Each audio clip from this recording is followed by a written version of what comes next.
कमला horror story. ये कहानी करीब 40 साल पुरानी है।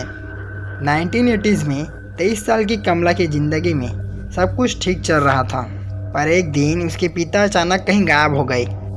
उसने अपने पिता को बहुत ढूंढा, पर वो कहीं नहीं मिले।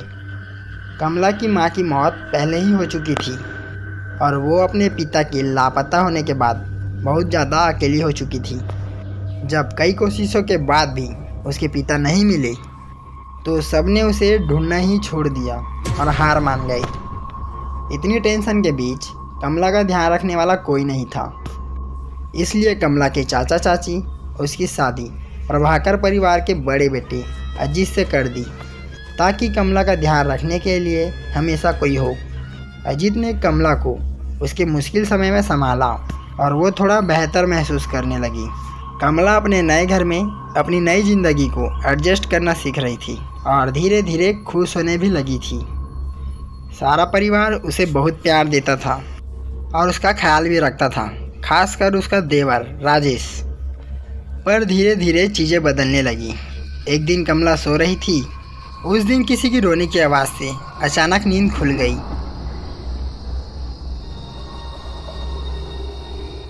उसने अपने बगल में देखा तो अजीत अभी भी सो रहा था और उन दोनों के अलावा वहाँ कोई नहीं था।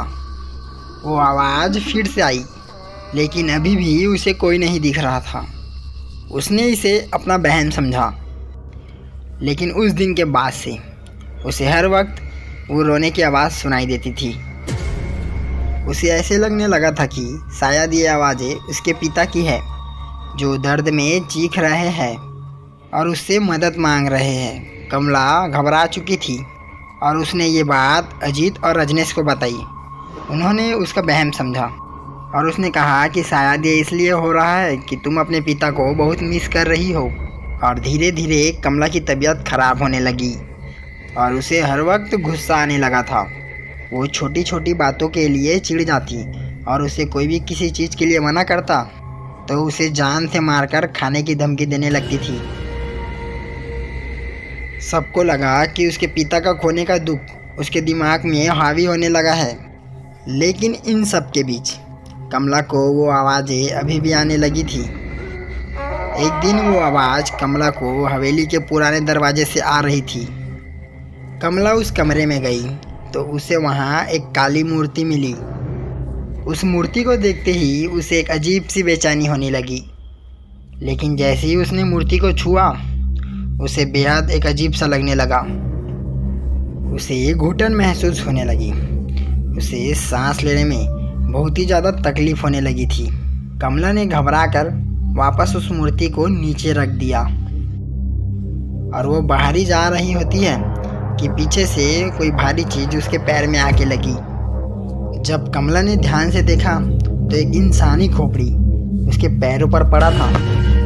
कमला को दिखा कि उस कमरे में कुछ और भी चीज़ें पड़ी हैं। उस कमरे में ढेर सारी इंसानी हड्डियाँ इधर उधर पड़ी है और चारों तरफ खून ही खून बिखरा पड़ा है। वो उसे और ध्यान से देखने लगी तो उसे वहाँ पर एक खत मिला, तो उठाया और उसे पढ़ने लगी। खत में लिखा था कि वो मूर्ति श्रापित है और उसने हमारे पुरखों को भी परेशान किया है। कमला को अपने पिता की चीख सुनाई दी और मूर्ति अपने आप जोरों से हिलने लगी। कमला को एक अजीब सा भारीपन महसूस होने लगा, जिसके बाद वो एकदम से बेहोश हो गई। वो अपनी आंखें खोली तो वो अपने कमरे में ही थी। सब परिवार वालों ने उसे घेर रखा था।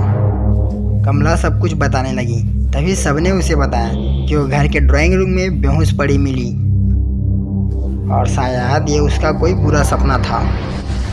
उन्होंने कमला को दवाई दी और उसे सुला दिया। कमला हमेशा हमेशा के लिए बदल गई। अजीत बाकी रातों की तरह डिनर के बाद वॉक करते हुए आया कि कमला बिस्तर पर नहीं बल्कि कमरे के एक अंधेरे कोने में दीवार की तरफ मुंह कर जोर जोर से हंस रही थी। उसने कमला का नाम चिल्लाया। कमला मुड़कर रोते हुए हाथ जोड़कर उससे मदद मांगने लगी। मुझे बचा लो। कमला को इस हालत में देखकर अजीत टूट गया। और उसे गले लगाकर शांत करने लगा। किसी तरह उसने कमला को शांत कर कर बिस्तर पर लिटा दिया और रात जैसे तैसे बीत गई। अगले दिन कमला की तबीयत और ज़्यादा बिगड़ने लगी। अगर कोई भी उसका नाम लेता तो उसकी तरफ मुड़कर उसे जान से मारने की धमकी देने लगती। कमला की शक्ल भी अब बदलने लगी थी और धीरे धीरे उसका चेहरा सफ़ेद पड़ने लगा था। आंखों के नीचे काले गड्ढे हो गए थे और पागलों की तरह बिहेवियर करने लगी थी। सारा दिवाकर परिवार कमला को इस हालत में देखकर बहुत परेशान था, क्योंकि कमला ने रात को पागलों की तरह हंसना शुरू कर दिया था। कमला पूरा दिन बस रोती और हंसते रहती। दिवाकर परिवार को लगा कि कमला पागल हो चुकी है, लेकिन वो कुछ कर पाते उससे पहले उनके साथ एक बहुत बड़ा हादसा हो गया। एक दिन शाम को कमला के ससुर अपने रूम में बैठकर चाय पी रहे थे। तब एकदम से उसे पीठ पर कुछ ऐसा महसूस हुआ कि जैसे उनके पेट में कोई नोकीली चीज़ घुसा दी हो, और उसने मुड़कर देखा तो कमला वहाँ पागलों की तरह हंस रही थी। कमला के हाथों के नाखून कमला के ससुर के पेट के अंदर थे।